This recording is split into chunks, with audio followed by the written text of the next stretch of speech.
علی تو مدینے میں بھی تھے، دروازہ چلا، پہلو شکستہ ہوا، وہ عزیمت تھی، یہ رخصت ہے۔ وہ جو مکے سے مدینے جاتے ہوئے اظہار قدرت ہے، وہ عظمت کا بیان تھا، عظیمت تھی، رخصت تھی، اور وہ جو اپنی آنکھوں کے سامنے سب کچھ دیکھا، یہ رخصت ہے۔ وہ جلال تھا، یہ جمال ہے۔ وہ اظہار قدرت تھی، یہ صبر ہے۔ کربلا کے میدان میں جب پسر سعد کی آواز مولا حسین تک اور مولا حسین کی آواز پسر سعد تک نہیں جا رہی تھی، شور، لوگوں کے بات کرنے کی آوازیں، جانوروں کے، گھوڑوں کے بولنے ہنہنانے کی آوازیں، جانوروں کے پیروں میں جو پازیبیں بندھی ہوئی تھی، گلے میں گھنٹیاں بندھی ہوئی تھیں، ان کی آوازیں کربلا کے میدان میں گونج رہی تھیں۔ امام نے آواز دے کر کہا، پسر سعد، لوگوں کو خاموش کرواؤ، تمہاری آواز مجھ تک اور میری تم تک آواز نہیں جا رہی۔ اس نے آواز دے کر کہا، سب کو خاموش کرواؤ، میں حسین ابن علی سے بات کر رہا ہوں۔ سب خاموش ہو گئے، مگر جانوروں کی آوازیں بند نہیں ہوئیں۔ تو امام نے کہا، خاموشی نہیں ہوئی، کہنے لگا، یہ جانوروں کی آوازیں ہیں، میرا اختیار انسانوں پر ہے، یہ جانور ہیں۔ امام نے اپنے دست مبارک کو فضا میں بلند کیا، حسین مولا کا ہاتھ جیسی فضا میں بلند ہوا، کربلا کے میدان میں سناٹا طاری ہو گیا۔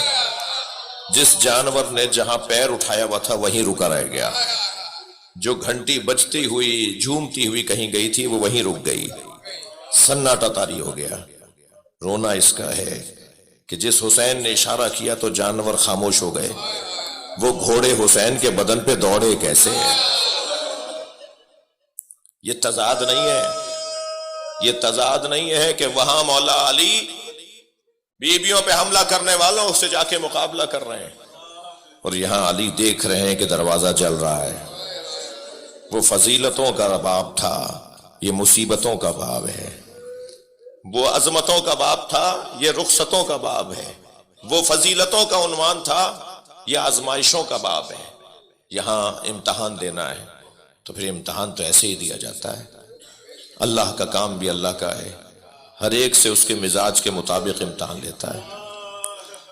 جب نبی کی رحلت ہونے لگی تو 12 مہر لگی ہوئی دستاویزات جبریل لے کر آئے اور کہا، یا رسول اللہ، یہ آپ کے 12 خلیفاؤں کے حکم نامے ہیں جو اللہ نے بھیجے ہیں۔ مولا علی نے اپنا کھولا، 11 امام حسن کے حوالے کر دیا۔ امام حسن نے اپنا کھولا، باقی امام حسین کے حوالے کر دیا۔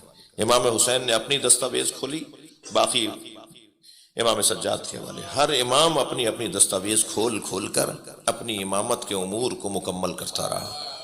یہ حکم الہی کے مطابق امامت لے کے چلے۔ جی، جب وہ دستاویزات نبی مولا علی کے حوالے کر رہے تھے تو فرمایا، جبریل نے کہا ہے کہ اللہ نے، جبریل میرے پاس بیٹھے ہیں اور جبریل کہتے ہیں اللہ نے علی کو سلام بھیجا ہے۔ تو جیسے ہی کہا نا نبی نے کہ جبریل نے مجھے کہا ہے کہ اللہ نے یا علی تمہیں سلام بھیجا ہے، تو بے ساختہ مولا علی نے فرمایا، هو السلام ومنہ السلام، وہ خود سلام ہے اور اسی کی طرف سے سلامتیاں ہیں۔ فرمایا، علی، اللہ نے تمہیں پیغام بھیجا ہے کہ تمہارے مزاج میں غیرت مندی بہت ہے۔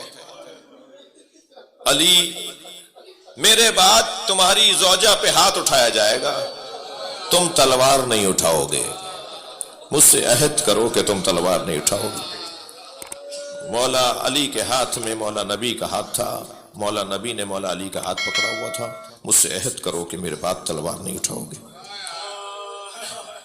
مولا علی نے فرمایا، یا رسول اللہ، میں آپ کے عہد کا پابند ہوں، میں بہت کچھ دیکھوں گا مگر اپنے ہاتھ میں تلوار نہیں لوں گا۔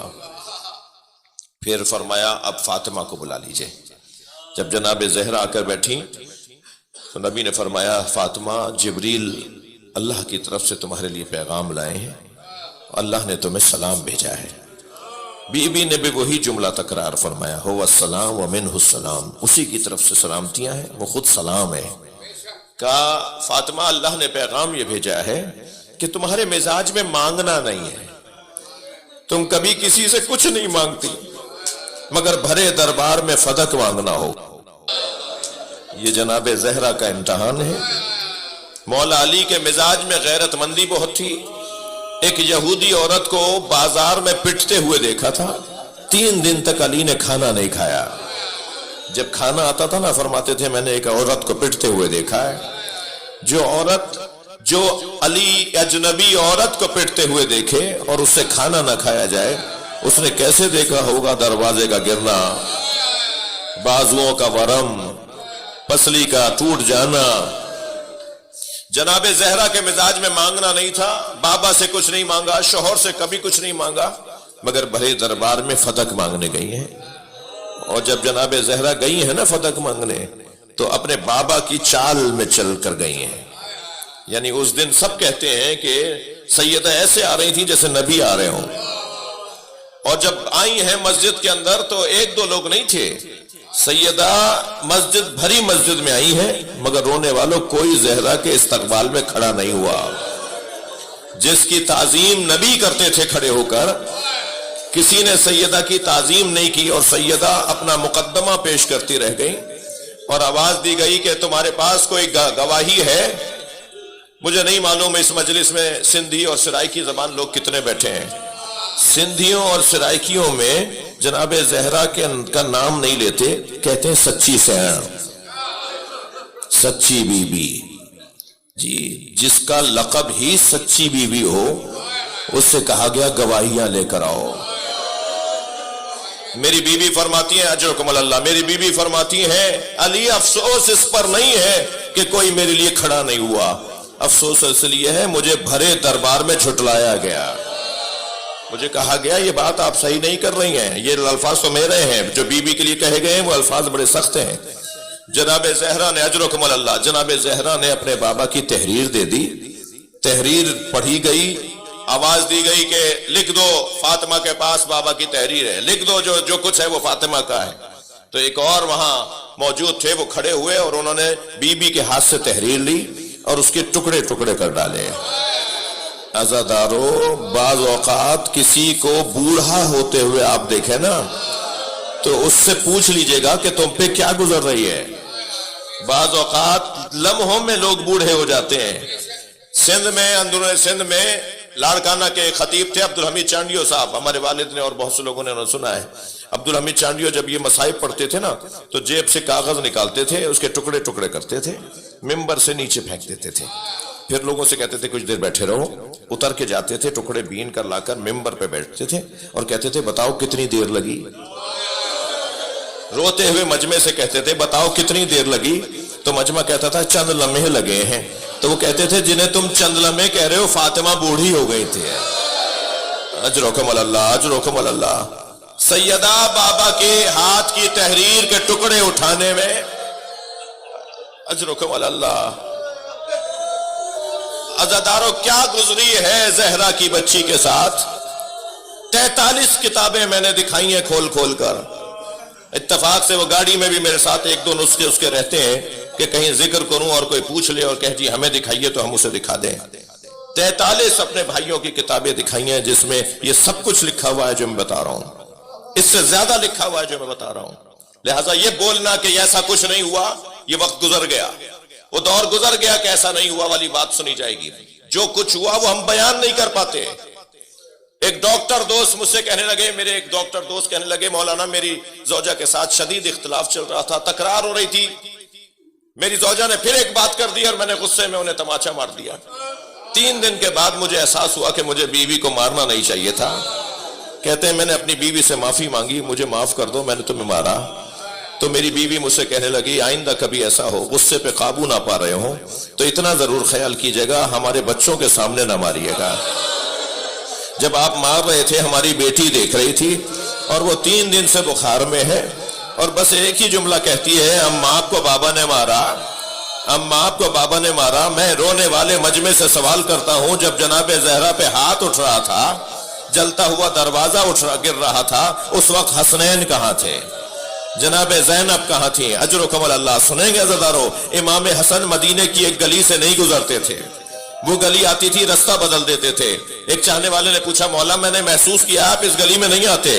فرمانے لگے میں کم سن تھا، اپنی ماں کے ساتھ آ رہا تھا، ایک شخص نے میری ماں زہرا پہ ہاتھ اٹھایا تھا، جب گزرتا ہوں مجھے وہ منظر یاد آ جاتا ہے.